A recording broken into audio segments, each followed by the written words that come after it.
عليكم ورحمة الله وبركاته. الحمد لله والصلاة والسلام على رسول الله صلى الله عليه وسلم. اللهم صل على سيدنا محمد اللهم صل عليه وسلم. கண்ணியத்திற்கும் மரியாதைக்கும் உரிய அல்லாஹ்வின் நல்லடியார்களே, அருமையான சகோதர பெருமக்களே, பெருமநாயகம் ஸல்லல்லாஹு அலைஹி வஸல்லம் பாக்கியம் நிறைந்த நல்லும்மத்துமார்களே, அருமையானவர்களே, இந்த விஷயத்திற்கு இருக்கிறோமோ அந்த விஷயத்தின்படி அமல் செய்யக்கூடிய பாக்கியத்தினையும் கேட்ட விஷயங்களை பிறருக்கு எத்தி வைக்கக்கூடிய பாக்கியத்தினையும் அல்லாஹ் நம் அனைவருக்கும் வழங்கிடுவானாக. ரமலானை அடைந்தோம், மீதம் இருக்கக்கூடிய நாட்களிலும் பரிபூர்ணமான ஒரு நோம்பு நோற்று நபர்கள் அமல்கள் செய்வதற்குண்டான நற்பாக்கியங்களையும் புனிதமான லைலத்துல் அடையக்கூடிய நல்ல தௌஃபீக்கையும் அல்லாஹ் நம் அனைவருக்கும் வழங்கிடுவானாக. இதே போன்ற ரமலான்களை நம்முடைய வாழ்க்கையில் நிரம்ப அடைந்து அதன் மூலமாக நம்முடைய வாழ்க்கையினுடைய தரஜாக்கள் உயர்த்தப்பட்டு நாளை வறுமை நாளை உயர்த்தவர்கள் நல்லவர்கள் சாலிஹீன்கள் கூட்டத்தில் அல்லாஹ் நம் அனைவரையும் சேர்த்தல் புரிவானாக என்று இந்த நல்ல நேரத்தில் துஆ செய்து துவங்குகிறேன். அருமையானவர்களே, அல்லாஹ்வுடைய கிருபையினால் 7 நோன்புகள் நிறைவு செய்யப்பட்டிருக்கிறது. 8 தராவீகள் நிறைவு செய்யப்பட்டு 8 தராவீகளிலும் கிட்டத்தட்ட 10 ஜுஸுகள் 1/3 முடிஞ்சிருச்சு குர்ஆன்ல. அல்லாஹ் அல்ஹம்துலில்லாஹ் 10 ஜுஸுகள் அல்லாஹ்வுடைய கிருபையினால் நிறைவு செய்யப்பட்டிருக்கிறது.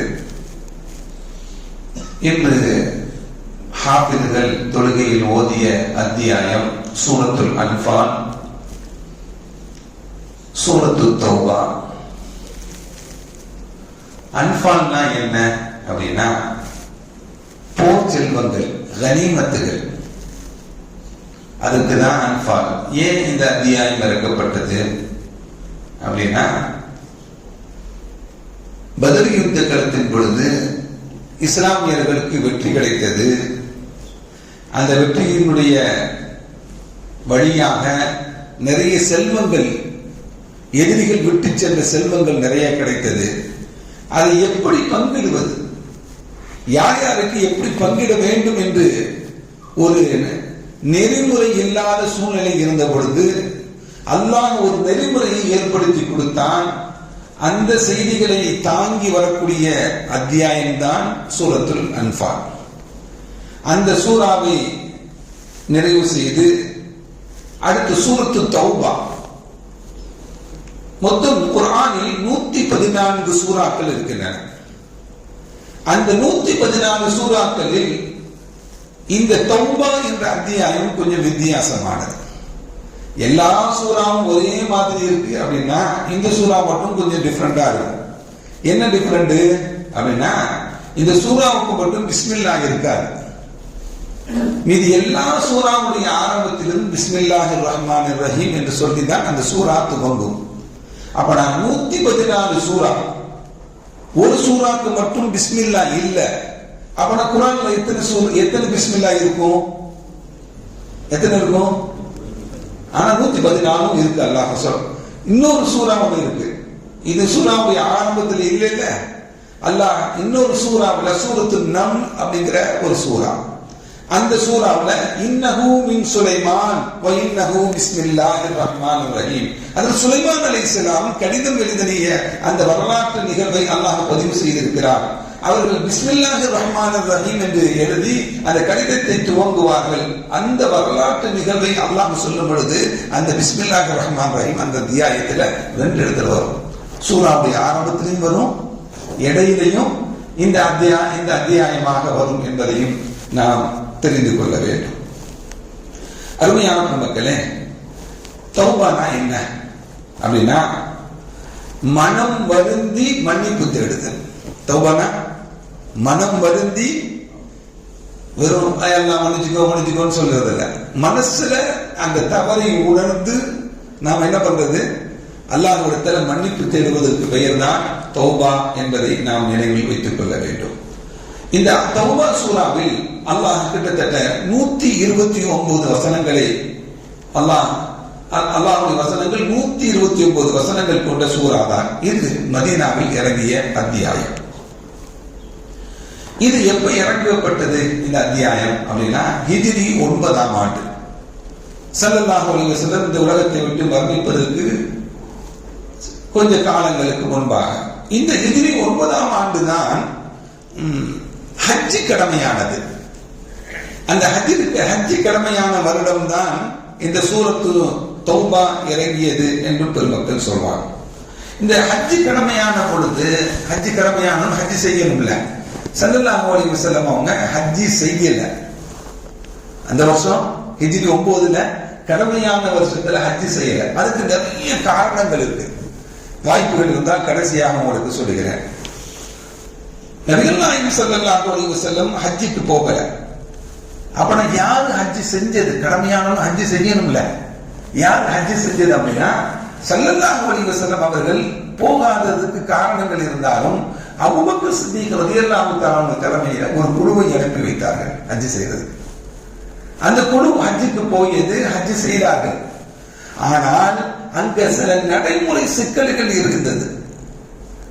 ஸல்லல்லாஹு அலைஹி வஸல்லம் அவர்கள் மக்காவை கைப்பற்றி மக்கா வெற்றி கொண்டவருக்கு சில ஒப்பந்தங்களை செய்தாங்க.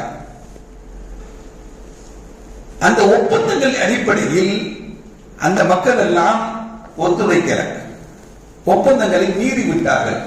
அந்த ஒப்பந்தங்கள் மீறுவதன் காரணமாக நடந்த நிகழ்வுகளை கிட்டத்தட்ட 30-35 வசனங்கள்ல அல்லாஹ் இந்த தௌபால சொல்றான்.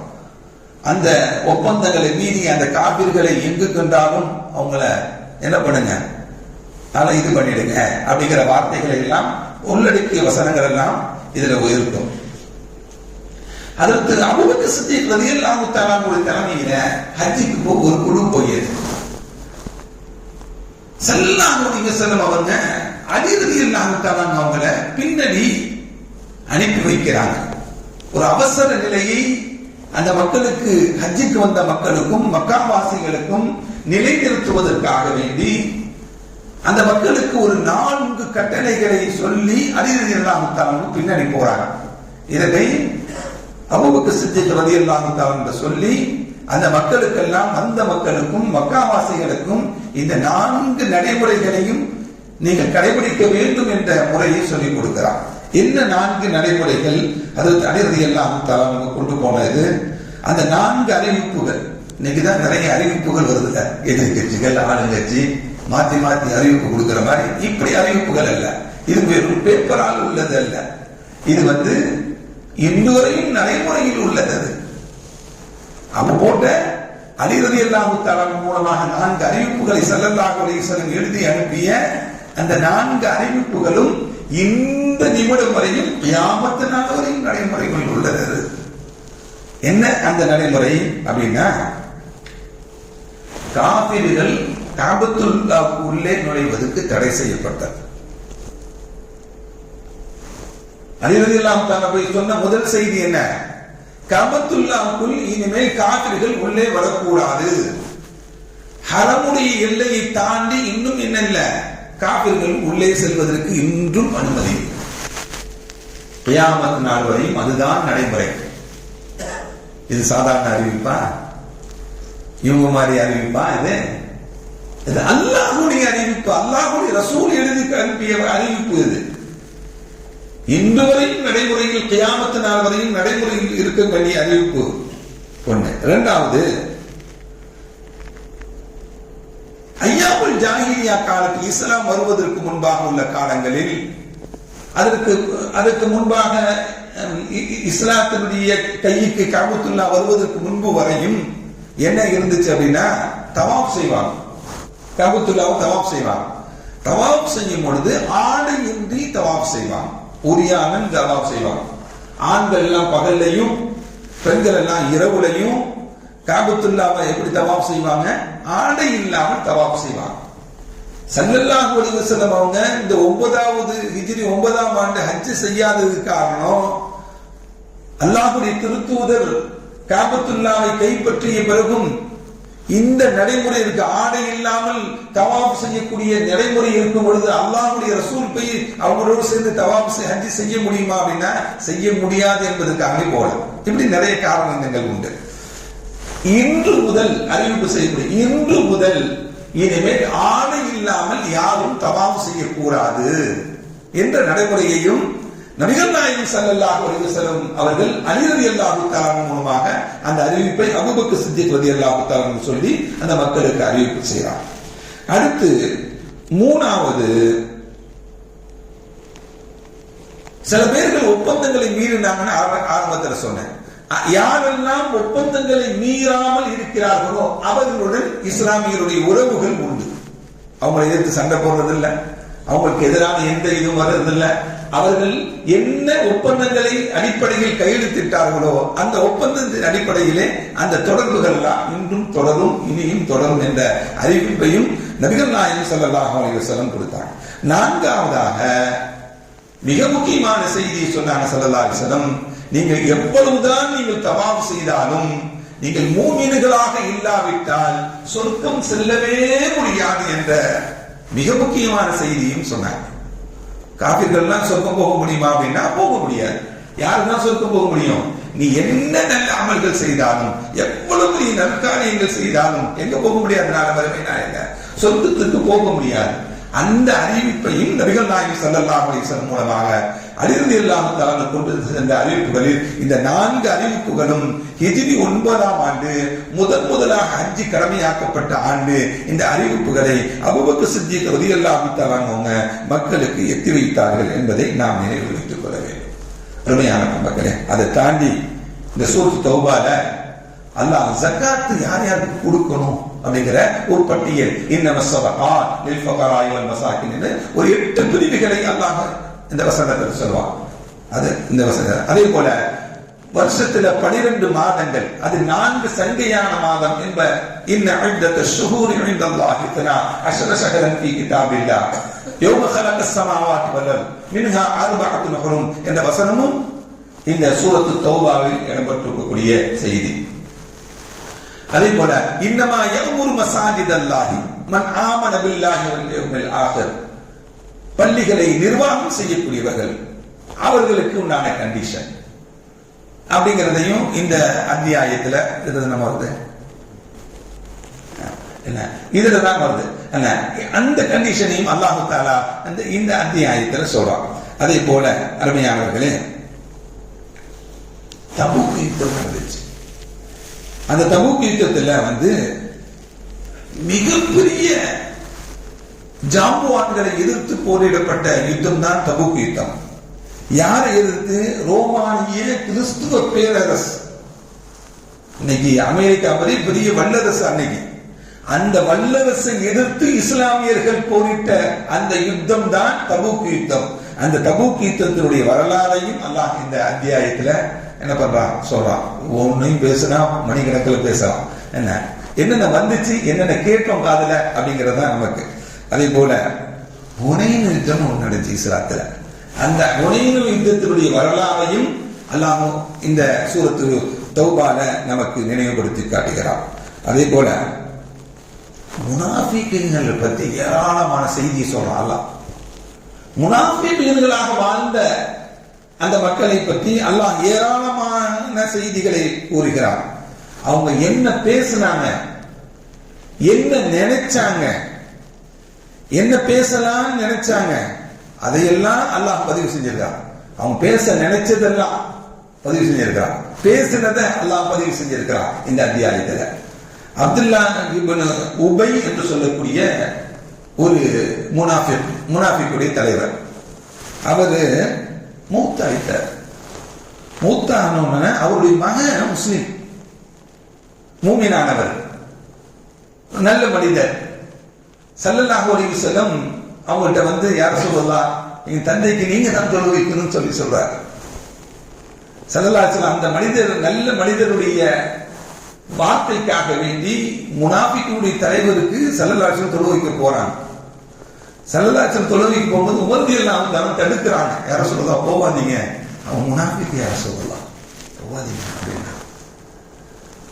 ஸல்லல்லாஹு அலைஹி வஸல்லம் இந்த நல்ல மனிதனுடைய உள்ளத்திற்காக வேண்டி இவர் விரும்புகிறார், ரொம்ப வலியுறுத்துகிறார் என்பதற்காக வேண்டி ஸல்லல்லாஹு அலைஹி வஸல்லம் போனாங்க.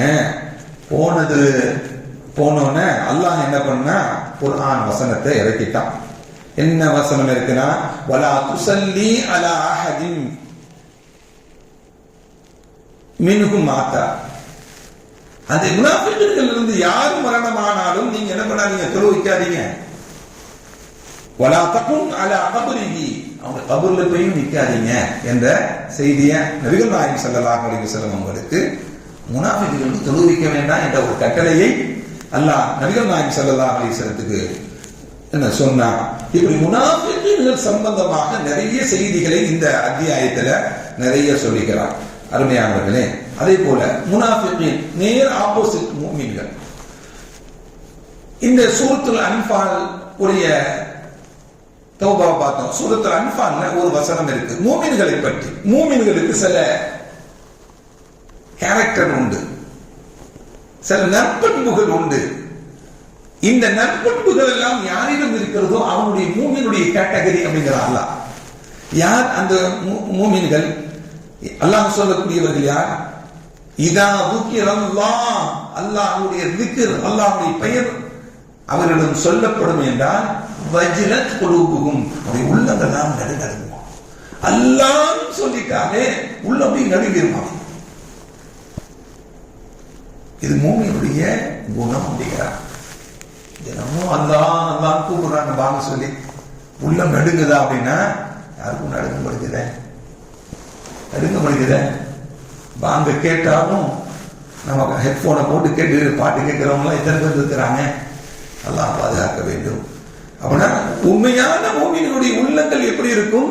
அல்லாஹ்வுடைய பெயர் கேட்டு விட்டால் அவருடைய வஜ்லத் குலூபுஹும், அவருடைய உள்ளங்கள் எல்லாம் நடுநடுங்கும் என்று அல்லாஹ் சொல்றான். இது மூமினுடைய குணம். மூமினுடைய குணம் இப்படிதான் இருக்கும் என்று குர்ஆன் சொல்லி காட்டுகிறது. அருமையான மக்களே, ஒரே ஒரு நிகழ்வு சொல்லுகிறேன். ரஜுலுன் ஆபிதுன், நல்ல வணக்கசாலி மனிதர். ஃபி ஸமனி உமர் ரலியல்லாஹு தஆலா அன்ஹு, உமர் ரலியல்லாஹு தஆலாவுடைய ஆட்சி காலத்தில் வாழ்ந்தவர் அவர். அந்த ஆபிதான வணக்கசாலியை ஒரு பெண்மணி ரொம்ப விரும்பினது மட்டுமல்ல, அந்த வாலிபர் இவ்வளவு ஒழுக்கமான மனிதர், அழகான மனிதர், இபாதத்தான மனிதர், இவரை அடைந்து விட வேண்டும் என்ற குறிக்கோளும் இருந்தது. பல கட்டங்களில் அவரை வளைத்து விடலாம் என்றெல்லாம் வாய்ப்புகள்லாம் இல்லை. ஒரு நாள் அவன் வீட்டுல போய் நைட்ல போய் படுத்துக்கிட்டான். வீட்டுக்கு போயிட்டா. வீட்டுக்கு போனா இவருக்கு பயம் தாங்கல. அல்லாஹ் சொல்லுவான்ல, இன்னல்லதீன தகவ் இதா மஸ்ஸஹும் தாயிஃபும் மினஷ் ஷைத்தான், ஷைத்தானுடைய தீண்டுதல் வந்துருச்சு அப்படின்னா ததக்கரு, என்ன பண்ணுவாங்க? அல்லாஹ்வை நினைப்பாங்க. அப்படி இந்த நல்லடியார் ஆபீத் வணக்கசாலி என்ன பண்ணினார்? அல்லாஹ்வை நினைத்தார். இந்த பெண்மணி ஒரு தீய நிலைக்கு நமக்கு வந்துட்டாங்களே, கெட்ட நிலைக்கு வந்துட்டாங்களே, பாவமான நிலைக்கு வந்துட்டாங்களே சொல்லி அல்லாஹ்வை நினைத்து அப்படி மயக்கம் விட்டு கீழே விழுந்து விட்டார். தண்ணி தொழிற்சி அதை கொடுத்து எழுப்புறாங்க. திருப்பியும் அந்த பெண்மணியை பார்த்து திருப்பி மயக்கம் ஆகிறார். திருப்பும் தண்ணி துளிச்சு எழுப்பி திரும்பவும் மயக்கவும் ஆகிறார். அதிலேயே மௌத்தாகவும் ஆகிறார். இன்னாலில்லாஹி வ இன்னா இலைஹி ராஜிஊன். உங்களுடைய தகப்பனார் அமீருல் முஃமினீன் உமர் ரலியல்லாஹு தஆலா அன்ஹு அவங்கள்ட்ட போய் சொல்றாங்க, அமீருல் முஃமினீன் அவர்களே, என் மகன் ஒழுக்கமானவனாக, ஆபிதாக, வணக்கசாலியாக வாழ்ந்து எந்த தவறும் செய்யாமல் இருக்க வேண்டும், இறையச்சத்துடன் வாழ்ந்ததனால், எந்த தீங்கும் செய்துவிடக் கூடாது என்று இறையச்சத்துடன் வாழ்ந்ததனால், அல்லாஹ்வுடைய திக்ரை நினைத்து, அல்லாஹ்வுடைய பெயரை நினைத்து மயக்கமுட்டு மரணமும் ஆகிவிட்டாங்க அமீருல் முஃமினீன் அவர்களே என்று சொன்ன பொழுது உமர் ரலியல்லாஹு தஆலா சொன்னாங்க, அல்லாஹ் அவருக்கு ஷஹீதுடைய அந்தஸ்தை கொடுத்திருக்கிறான் சொன்னாங்க. அல்லாஹ் ஷஹீதுடைய அந்தஸ்தை கொடுத்திருக்கிறான் சொன்னாங்க. அருமையான பெருமக்களே, உமர் ரலியல்லாஹு தஆலா போய் குளிப்பாட்டி கஃனிட்டு தானே தொழுக வைத்து அவர்களே நல்லடக்கமும் செய்தார்கள் அந்த வாலிபரை என்று அந்த வரலாற்றுடைய நிகழ்வுடைய தொடர் செய்திகளாக நமக்கு சொல்லிக்காரு. அருமையான இதுதான் என்ன அல்லாஹ்வுடைய திக்ர், அல்லாஹ்வுடைய பெயர். எவ்வளவு நெருக்கடிகள் வந்தாலும், எவ்வளவு கஷ்டமான நிலையில் வந்தாலும், ஒரு அழகான பொண்ணை பார்த்து ஆசை வரதான் செய்யும். சைத்தான் சும்மாவே ஆகிடுவான். ஆனால் அந்த நிலையிலேயும் நீங்கள் அல்லாஹ்வை நினைக்க வேண்டும். அல்லாஹ்வை நினைச்சீங்க அப்படின்னா அல்லாஹ் அதுல இருந்து பாதுகாப்பார். அல்லாஹ்வை பயந்து அல்லாஹ்வை நினைக்க வேண்டும் என்றுதான் இந்த குர்ஆன் வசனம் நமக்கு சொல்லி காட்டுகிறது. அருமையான பெருமக்களே, ஃபுதைல் இப்னு இயால் என்று சொல்லக்கூடிய ஒரு இறைநேசர் செல்வர், அவருடைய வாழ்க்கை எப்படி மாறியது தெரியுமா? அவருடைய வாழ்க்கை எப்படி மாறியது தெரியுமா? ஒரு குர்ஆன் வசனம் தான் காதில் கேட்டார், அவர் இறைநேசராக மாறிவிட்டார். ஒரு கொள்ளைக்கார கும்பலுடைய தலைவர் தான் யாரு? இந்த இறைநேச செல்வர் ஃபுதைல் இப்னு இயால். ஒரு வீட்டினுடைய முகடை தொடர்ந்து வீட்டில் போய் உள்ள குதிக்கிறதுக்கு தயாராகும் பொழுது உள்ள ஒரு பெண்மணி, வயதான பெண்மணி உட்கார்ந்து குர்ஆன் ஓதிட்டு இருக்கிறாங்க. அந்த குர்ஆன் நடுநிசி நேரத்தில், இரவு நேரத்தில் ஒரு ஆயத்து அவங்களுடைய காதுல விழுது. அலம் யஅனில் லதீன ஆமனு அன் தக்ஷஅ குலூபஹும் லிதிக்ரில்லாஹ். இந்த வசனம் அவருக்கே இறங்கியதை போல அவருடைய காதில் பட்டு அவருடைய உள்ளத்தில்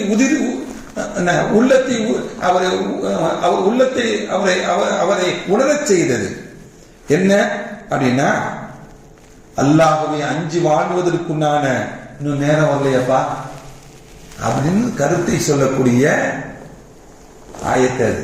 அல்லாஹ்வை அஞ்சி வாழ்வதற்குண்டான இன்னும் நேரம் வரலையா அப்படின்னு சொல்லக்கூடிய இந்த வசனம் அவருடைய காதில் விழுந்தவுடன் அவர் அந்த தான் செய்த தவறான நிலைகள் எல்லாம் விட்டுவிட்டு முழுமையாக ஈமான்தாரியாக வாழ்ந்து, இறைநேசராக வாழ்ந்து, பல்லாயிரம் மக்களுக்கு அவர் நேர்வழி காட்டக்கூடியவராக வாழ்ந்து இன்று வரையும் பேசப்படுகிறார் என்றால் ஒரு குர்ஆன் வசனம் அவரை மாற்றியது.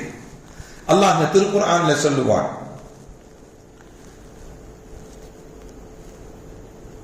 வலிமன் காஃபம் என்ன அல்லாஹ் சொன்ன அந்த ஆயத்தினுடைய தொடர் என்னமா? இதா ذكرallahu وجلت قلوبهم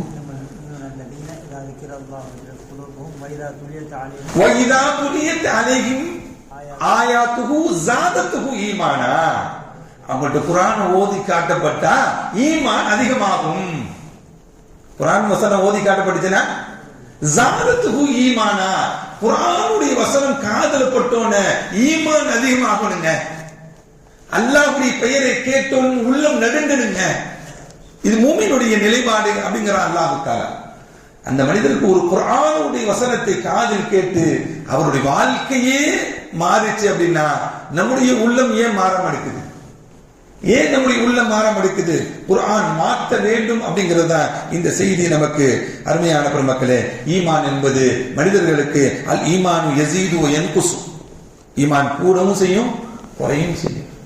ரமலான்ல கொஞ்சம் கூடும், அதுக்கு ஒரு குறைஞ்சிடும். அப்படி இல்லை, ரமலான் கூடியது போல வாழ்க்கை முழுவதும் கூடிக்கொண்டே போக வேண்டும். அதுதான் உயர்ந்த நிலை. அருமையான பெருமக்களே, இப்படி அல்லாஹ்வை அஞ்சி வாழ்வதற்குண்டான நிலைப்பாடுகளை இந்த காலங்களில் அடுத்து அல்லாஹ் சொல்வான், வஅலா ரப்பிஹிம் யதவக்கலூன். மூமினுடைய கேட்டகரியில என்ன? மூணாவது என்ன? வஅலா ரப்பிஹிம் யதவக்கலூன். அல்லாஹ் மேல தவக்கல். எதுவா இருந்தாலும் பரவாயில்லை, நாம கண்ணுக்கு தெரிஞ்சு நம்ம நினைவுக்கு தெரிஞ்சு நம்ம செய்யக்கூடாது, அவ்வளவுதான். எவ்வளவு பெரிய பிரச்சனைகளையும் நாம் சந்தித்துக் கொள்ள முடியும். ஒரே ஒரு செய்தியை சொல்றேன் பாருங்க. இப்ராஹிம் அலைஹிஸ்ஸலாம் நெருப்பு குண்டத்துல தூக்கி போட்டாங்க. அவங்க என்ன பண்ணினாங்க? அல்லாஹ் மீது முழுமையாக தவக்குல் வைத்தாங்க. ஹஸ்பி அல்லாஹ், அல்லாஹ் எனக்கு போதுமானவன் என்ற வார்த்தையை முழங்கிக் கொண்டிருந்தாங்க. அல்லாஹ் அவர்களை பாதுகாத்தார். இப்ராஹிம் அலைஹிஸ்ஸலாம் அவர்களை பாதுகாத்த அல்லாஹ் நம்மை பாதுகாக்க மாட்டானா? அவர்களிடம் இருந்த தவக்குல் இருந்துச்சுன்னா நம்மளையும் பாதுகாப்பான். அவங்கள்ட்ட இருந்த தவக்குல் இருந்தா நம்மையும் அல்லாஹ் நம்மை பாதுகாப்பான் என்பதை நாம் நினைவில் வைத்துக் கொள்ள வேண்டும். இன்னும் தொடர்ந்து நிகழ்ச்சிகள் நிறைய சொல்லலாம், சொல்லிக்கிட்டே போகலாம். அல்லாஹ் இந்த மூமினுடைய தன்மைகளை, அல்லாஹ்வுடைய பெயரை கேட்டால் உள்ளம் நடுக்கக்கூடிய நிலை, அல்லாஹ்வுடைய குர்ஆனுடைய வசனம் கேட்டால் நம்முடைய ஈமான் அதிகரிக்கக்கூடிய நிலை, எல்லா நிலைகளும் அல்லாஹ் மீது தவக்குள் வைத்து வாழக்கூடிய நிலை, இதையெல்லாம் அல்லாஹ் நம்முடைய வாழ்க்கையை நமக்கும் நம்முடைய குடும்பத்தார்களுக்கும் நம்மை சார்ந்தவர்களுக்கும் அந்த இறையச்சத்தையும் ஈமானுடைய நிலைகளையும் அல்லாஹ் அதிகப்படுத்தி தந்தருடையவானாக. நம்முடைய அனைத்து ஹலாலான ஹாஜத்துகளையும் அல்லாஹ் நிறைவேற்றி தந்தருடையவானாக. ரப்பனா ஆத்தினா ஃபித் துன்யா ஹஸனத்தம் வ ஃபில் ஆখিরাতি ஹஸனத்தம் வ கினா அஸாபன்னார். ஸல்லி யா ரப்பி அலா நபி சய்யிதினா முஹம்மதின் வ ஆலிஹி வ ஸஹ்பிஹி அஜ்மஈன் வல்ஹம்துலில்லாஹி ரப்பில் ஆலமீன். ஸல்லல்லாஹு அலா முஹம்மத் ஸல்லல்லாஹு அலைஹி வஸல்லம். ஸல்லல்லாஹு அலா முஹம்மத் ஸல்லல்லாஹு அலைஹி வஸல்லம். ஸல்லல்லாஹு அலா முஹம்மத்